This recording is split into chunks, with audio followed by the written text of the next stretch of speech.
Yo, yo. So yeah, I know it's been a minute, but here we are. My bad, y'all. I just been, I got a lot of responsibilities. I'm a business owner. Um, in addition to that, I'm in school for Hebrew and there's a lot going on. But either way, man, I posted a post a while ago where I was going to talk about the three tithes, and I just wanted to address that really quick. So I'm actually going to start in Numbers chapter 18, and I'm going to make this very quick, very cut and dry. Um, Go back and read these passages in context, if you will. I'm going to try to get as much context as possible, which means we're going to read a lot, but it's okay. So I'm going to start in verse 20. Vayomer Adonai el Aharon, and the Lord, or Adonai, said unto Aaron, Thou shalt have no inheritance in their land, neither shalt thou have any portion among them. I am thy portion and thy inheritance among the children of Israel. And unto the children of Levi, behold, I have given all the tithes in Israel for an inheritance in return for their service, which they serve, even the service of the tent of meeting. And henceforth the children of Israel shall not come nigh the tent of meeting, lest they bear sin and die. But the Levites alone shall do the service of the tent of meeting, and they shall bear their iniquity. It shall be a statute forever throughout your generations. And among the children of Israel, they shall have no inheritance. For the tithe of the children of Israel, which they set apart as a gift unto Adonai, I have given to the Levites for an inheritance. Therefore I have said unto them, among the children of Israel, they shall have no inheritance. And Adonai spoke unto Moshe, saying, Moreover, thou shalt speak unto the Levites, and say unto them, When ye take of the children of Israel the tithe which I have given you from them for your inheritance, then ye shall set apart of it a gift for the Lord, for Adonai, for Hashem, even a tithe of the tithe. So technically, this is like a tithe within a tithe, which would really make it four tithes, but we're going to focus on the main three. Verse 27, and the gift which ye set apart shall be reckoned unto you as though it were the corn of the threshing floor, and as the fullness of the winepress. Thus ye also shall set apart a gift unto Adonai of all your tithes, which ye receive of the children of Israel, and thereof ye shall give the gift which is set apart unto Adonai to Aaron the priest. He's talking, remember, he's talking to the Levites, telling the Levites to give the tenth of the tithe to Aaron the priest, or the high priest, whoever's in that office. Out of all that is given you, you shall set apart all of that which is due unto the Lord, of all the best thereof, even the hollow part thereof out of it. Therefore thou shalt say unto them, when you set apart the best thereof from it, then it shall be counted unto the Levites as the increase of the threshing floor, and as the increase of the winepress. And you may eat it in every place, ye in your household, for it is your reward in return for your service in the tent of meeting. And you shall bear no sin by reason of it, seeing that ye have set apart from it the best thereof, and ye shall not profane the holy things of the children of Israel, that ye die not. So there's some key distinctions in this tithe. Now, one thing we got to establish: first fruit is not a tithe. Offerings are not tithes. Tithes are tithes. Okay. So in this tithe, we have some key distinctions that I'm going to bring up really quick. This is the first tithe. Numbers chapter 18, what we just read through. Who is it to? It's to the Levites explicitly. And then again, there's a sub tithe to this tithe. The Levites would then take a tenth and give it to the high priest. In this instance, it would be Aaron. All right. So who was it from? Israel, the children of Israel, and all joined there too. Now, where was the tithe taken? It's not applicable based on the text we just read. Wherever the Levites are within their respective territories. Now, I pulled this line from a short passage out of Nehemiah. I don't want to get into that right now, but just know from Torah alone, there's no explicit location that they take the first tithe to. For what?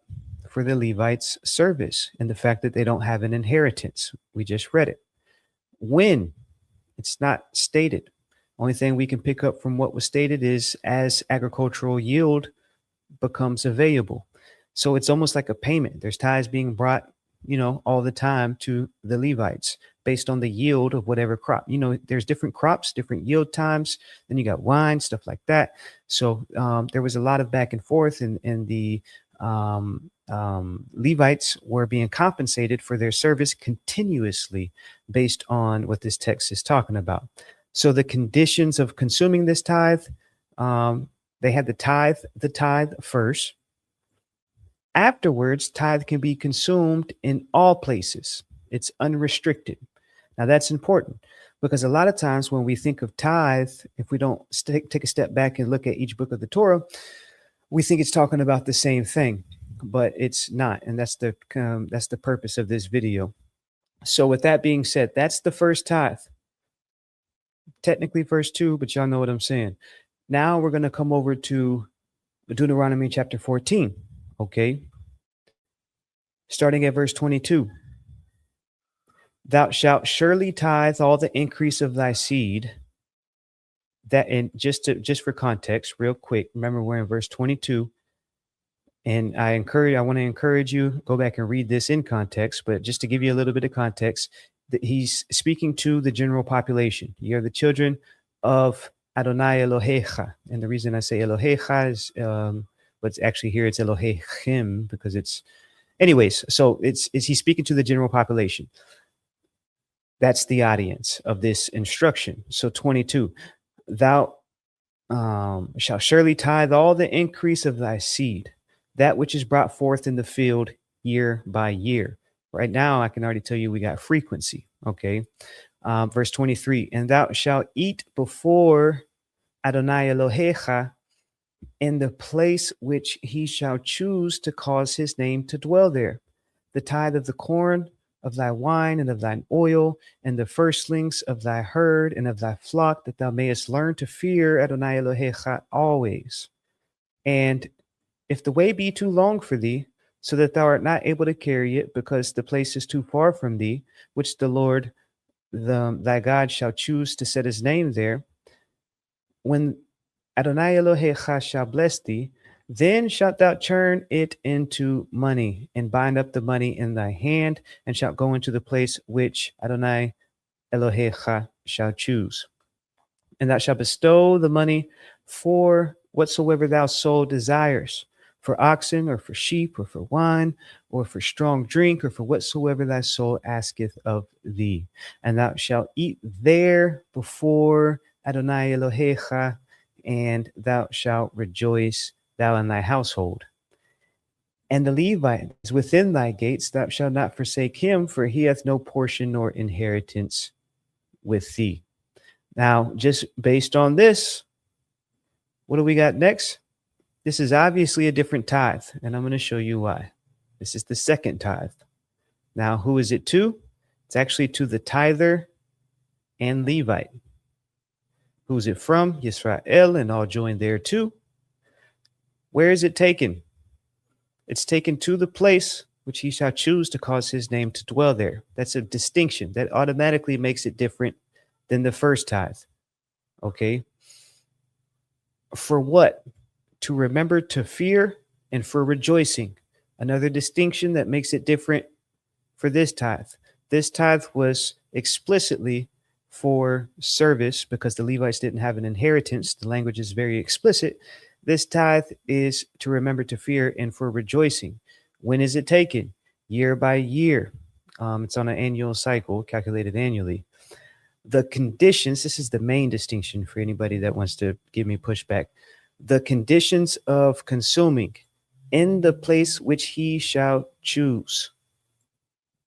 So there's a huge difference because the stipulations differ greatly. So over here, there is no stipulation. For this tithe, this is Numbers 18. Back on the first tithe, there is no stipulation. V'achaltem oto bekol makom. Literally in every place, any place would be another translation. You can eat this anywhere. Okay. However, in this one, it's specific. It has a condition on where it can be consumed. All right.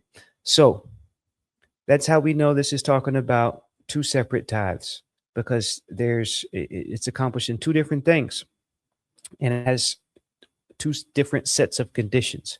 Now we're going to move right into, actually, let me not show you that first. We're going to move right into the 23rd. It's 23rd, excuse me. The third tithe. Okay. Where did we leave off? Okay. Don't forget the Levite. Right. No.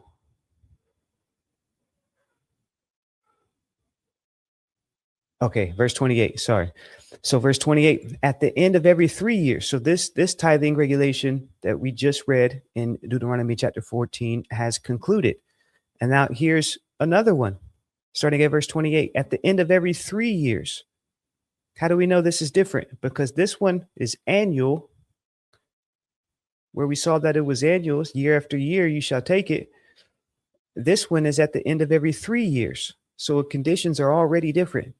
Even in the same year, thou shalt bring forth all the tithe of thy increase and shalt lay it up within thy gates. What's different? The difference is the condition of where it's taken to. The tithe right above it was taken to a specific place. This tithe is to be laid up within thy gates. The tithe above it is year by year. This tithe is every 3 years, at the end of every 3 years. Remember, it was a 7-year cycle. So it'd be the 3rd and 6th year. So verse 29, and the Levite, because he hath no portion nor inheritance with thee, and the stranger, and the fatherless, and the widow that are within thy gates shall come and shall eat and be satisfied, that Adonai Elohecha may bless thee in all the work of the land, or excuse me, all the work of thy hand which thou doest. So the conclusion of it all is, for the third tithe, who's it to? It's to the Levites, because they had no inheritance. Then it's to the stranger, the foreigners, the orphans, and the widows. That's who it's to, which is distinct from these two tithes. One is specifically to the Levites. One is specifically to the tither, and he's not to forget the Levite. This one is to the Levites, strangers, explicitly, orphans, and widows. From who? The children of Yisrael, and all joined thereto. Where? Within thy gates. This is another distinction. This one is specified within thy gates. This one, there's specification to a certain place where Yah is going to put his name. We all know where that's at. And then this one is it's not expressed, but then there's a cross reference in Nehemiah to where the tithe is really taken to the territory of the first tithe, is really taken to the territory of the Levites. So for what? Community support. This tithe literally served as a welfare system. It's for the poor. Now, this is a word cluster. Levites, they lived on tithes. Foreigners, most foreigners that would join Yisrael were either slaves or outcasts from their previous nation, and came. They didn't come prosperous. They came as people in need. Orphans, of course, they don't have any parents to provide for them, and widows do not have husbands. So this is literally for the poor. And so this tithe that's taken up every 3rd year within the 7-year cycle is for welfare, community support. When? At the end of every 3 years. Now, from this, you have, I forget which tractate, but it's definitely within the Mishnah. You have a lot of debate about, who, what, when, where, why. One thing that's agreed on is these 3 different tithes are 3 different tithes. And the only thing that's debated is like, does the third tithe cancel out? Y'all know how the rabbis talk, so-called rabbis talk. Does the third tithe cancel out the second tithe? The first tithe never gets canceled out, but it's just a lot of discussion about that. Either way, not going to prolong this. I put up a post that I was going to drop this video. So I wanted to drop this video giving clear distinction with quick notes, quick reference notes on why these three tithes are three different tithes as outlined within Torah. My favorite, as you already know, is the second tithe. Because it's a tithe that you get to enjoy, which really speaks a lot about how Yah wants us to enjoy our increase, not to neglect people that give their lives to the service of Yah, but definitely this tithe is in consideration to the tither, which really says a lot, and the fact that it's literally for the tither and his household to approach the temple and enjoy their increase. Such a blessing. But anyways, yeah, man. That's all I got. Toda Reba, y'all right with your boy.